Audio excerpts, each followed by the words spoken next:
Okay, let's just dive right into something we've literally all experienced, that incredibly familiar and honestly super frustrating seasonal cycle. You absolutely know the feeling, right? We set these wildly ambitious goals, we get completely fired up by the idea of a total fresh start, and then, well, we just quietly abandon the whole thing a few weeks later.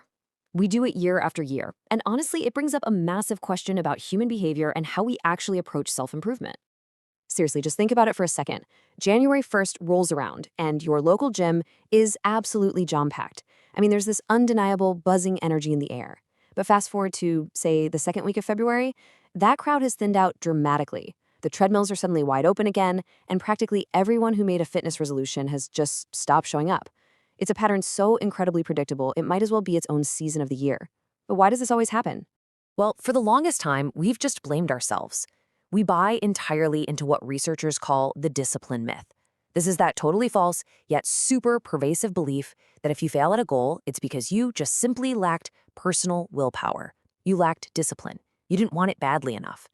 But the research points to something incredibly relieving. Dropping your goals has almost nothing to do with a lack of innate discipline. Actually, scratch that. It has absolutely nothing to do with how badly you wanted the change. We always seem to pit brute force discipline against structural reality, right? We convince ourselves we just need to push harder to be more disciplined, but empirical reality shows us that structure beats willpower every single time. Real failure comes from predictable, structural traps in how we actually set up our goals in the first place. So let's break down the specific traps that practically guarantee failure, regardless of how ironclad your discipline is. Okay, trap number one, the timing problem. This sneaks up on you when you build a massive new goal entirely on the back of a single, highly emotional moment. You know what I mean. Think New Year's Eve, or maybe right after a holiday season where you indulged a bit too much. You're feeling reflective, you get swept up in that specific fresh start energy tied to the calendar, and boom, you declare a massive resolution. But here's the glaring issue with that timing. Emotional momentum always fades. Motivation is just incredibly fickle. It varies wildly from day to day.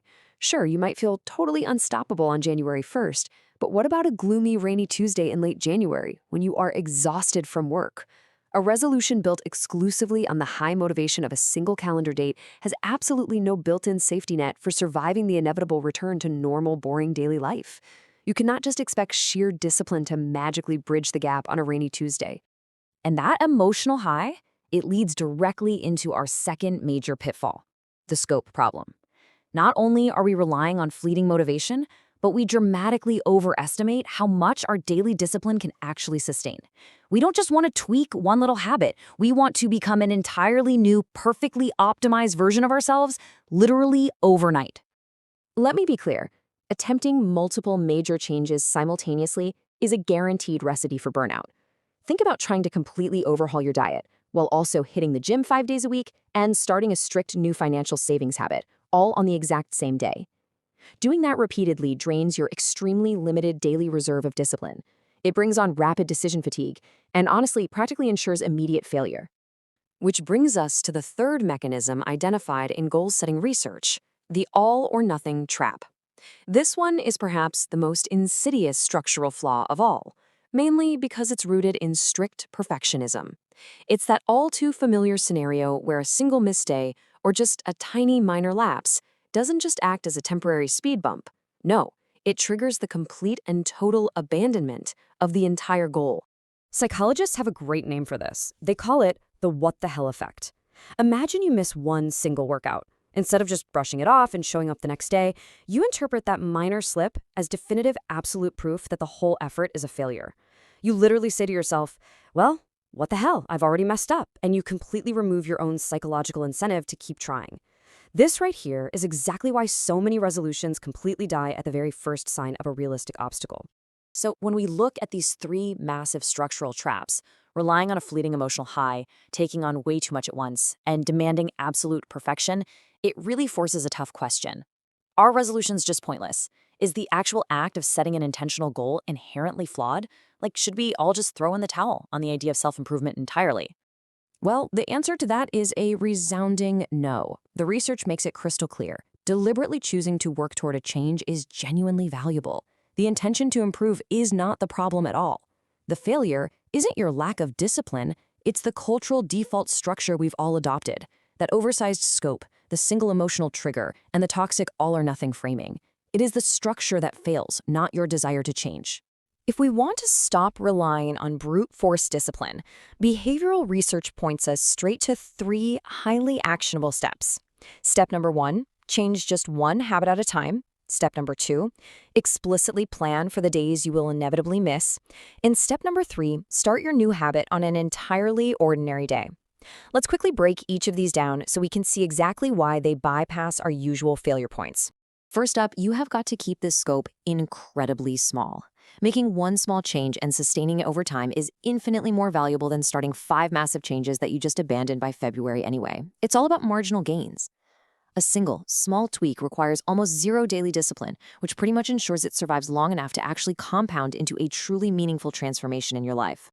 Next, we have got to tackle that perfectionism problem. You absolutely must plan for lapses in advance. By explicitly deciding ahead of time that a missed gym session or a blown diet day does not end the effort, you completely neutralize that what the hell effect we talked about. When you structurally build in the expectation that, yeah, you will fail occasionally, simply resuming the next day becomes part of the master plan, rather than some tragic reason to quit entirely. Finally, and honestly, this is a real game changer, separate your start date from an emotionally significant moment. Seriously, do not wait for January 1st or your next milestone birthday. Starting a new habit on a totally ordinary, unremarkable Tuesday, a day when you actually have your plan and your environment fully prepped, produces far more durable results. You aren't leaning on the fleeting motivation of a symbolic calendar date, you are relying purely on your own actual readiness. And that brings us to the ultimate cognitive reframe of this whole explainer. If you've ever watched your own resolution completely fall apart by February, please hear this. The goal was never wrong. The structure was. It was never about a lack of personal discipline.